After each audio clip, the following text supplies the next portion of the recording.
Shalom sahabat pengharapan Kristen yang terberkati oleh karena kasih Tuhan. Renungan pada video kali ini adalah tentang kebangkitan Yesus mengalahkan maut. Ketika aku melihat Dia, tersungkurlah aku di depan kakinya, sama seperti orang yang mati. Tetapi Ia meletakkan tangan kanannya di atasku dan berkata, "Jangan takut. Aku adalah awal dan yang akhir, dan yang hidup.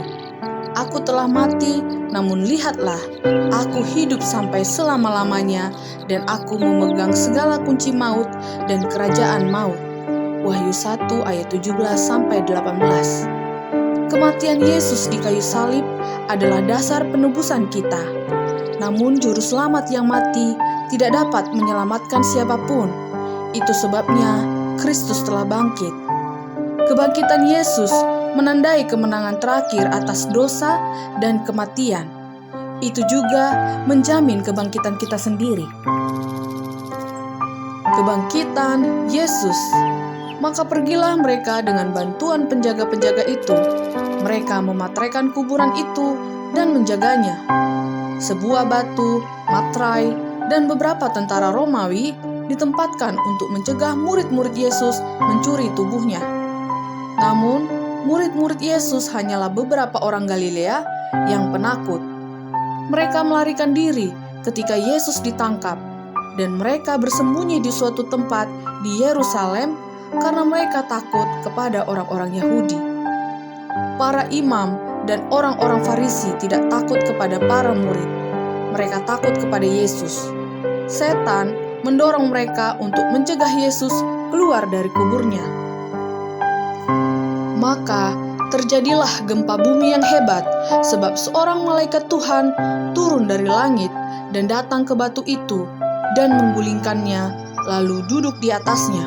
Matius 28 ayat 2. Batu, matrai, dan para penjaga gemetar di hadapan salah satu malaikat Tuhan. Ketika Bapa memanggilnya, Anak mengambil kembali kehidupan yang telah Dia serahkan. Para tua-tua menyuap para penjaga agar orang-orang percaya akan hal yang mustahil, bahwa para prajurit telah tertidur dan bahwa para murid telah memindahkan batu yang berat dan berisik itu serta membawa tubuh Yesus bersama mereka. Upaya yang gagal untuk mencegah kemenangan Yesus hanya berhasil membuat beberapa prajurit yang ketakutan menyatakan bahwa Yesus telah dibangkitkan. Kristus keluar dari kubur dalam keadaan dipermuliakan, dan pengawal Roma melihat Dia.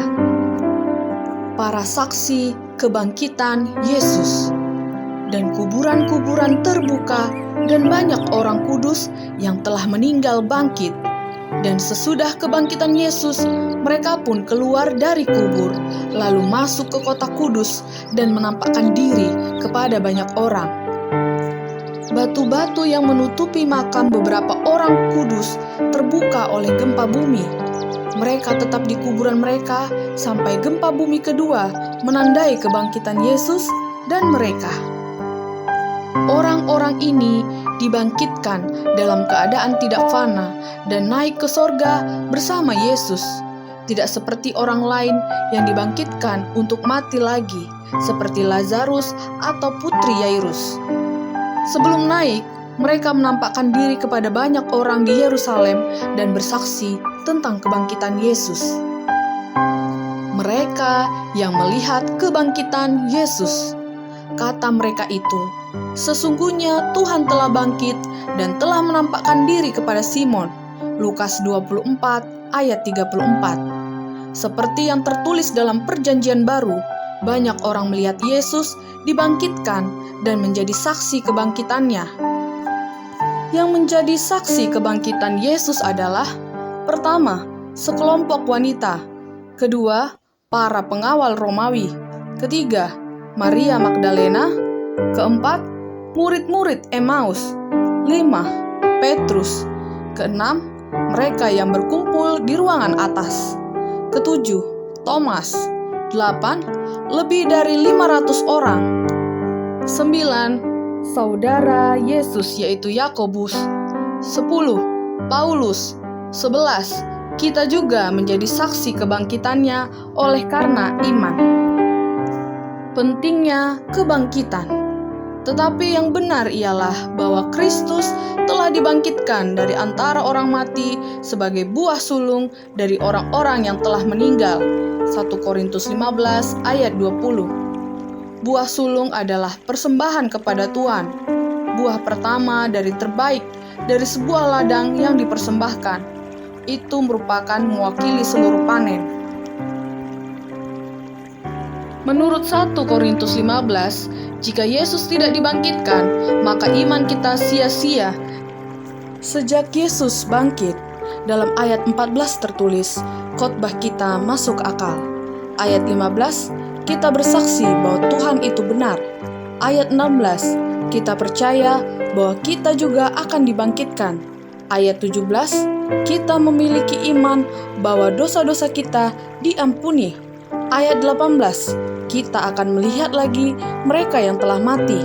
Ayat 19, kita memiliki harapan dalam kehidupan yang lebih baik. Akhirnya kebangkitan Yesus menjamin bahwa musuh terakhir atau kematian akan dikalahkan.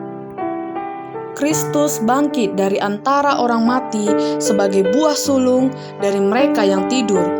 Ialah yang dilambangkan dengan berkas yang diunjuk dan kebangkitannya terjadi tepat pada hari ketika berkas yang diunjuk itu dipersembahkan di hadapan Tuhan. Selama lebih dari 1000 tahun, upacara simbolis ini telah diadakan. Berkas yang dipersembahkan kepada Allah melambangkan panen. Demikian juga Kristus. Buah sulung itu melambangkan panen rohani yang besar yang akan dikumpulkan untuk kerajaan Allah. Kebangkitannya melambangkan dan menjamin kebangkitan segala orang-orang benar yang sudah mati. Karena jika kita percaya bahwa Yesus telah mati dan telah bangkit, maka kita percaya juga bahwa mereka yang telah meninggal dalam Yesus akan dikumpulkan Allah bersama-sama dengan Dia. Demikian firman Tuhan. Tuhan Yesus memberkati.